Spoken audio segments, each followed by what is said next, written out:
Many times in archaeology, we expose the structures, the roads, the urban planning. Here we have a glimpse of the everyday life, what people would do with their pastime, how would they just spend their free time.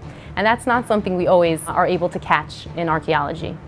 Over the past few years, the Israel Antiquities Authority has been conducting an excavation underneath the Western Wall Prayer Plaza, funded by the Western Wall Heritage Foundation. And over the past few years, we've exposed a small theater-like structure, probably founded during the Roman period, after the destruction of the Jewish Jerusalem in 70 CE by the Roman legions. One of the finds with extreme interest were these 35 gaming dice. They look identical to modern gaming dice, and you could practically pick one of these dice up and use it today for any modern game that uses dice. We could just imagine how people would come to whatever performance was going on in this theater-like structure, and they would either between scenes or before it began or maybe after it was finished, maybe the equivalent of the way people would take out their smartphone today to play some sort of game when they're bored. This way people would just take out the dice out of their pocket and either play with the guy sitting next to them or have some sort of gambling commotion. An extremely interesting die is this one here. If all the dice usually have 6 numbers, 1 on each side,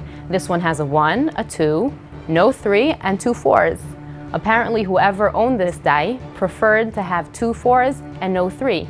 Maybe he was playing some sort of game that had some sort of preference for either an equal result or a higher result, and he thought he would be able to pull off this little cheat over here, hoping the other people who played with him wouldn't realize, and he'd give himself more chances of winning. These dice that look identical to the modern gaming dice were used almost 2,000 years ago by people who lived in the colony of Aelia Capitolina, and they waited for us for the past 2,000 years for us to take them out of the ground and take one look at them and know exactly what they were used for.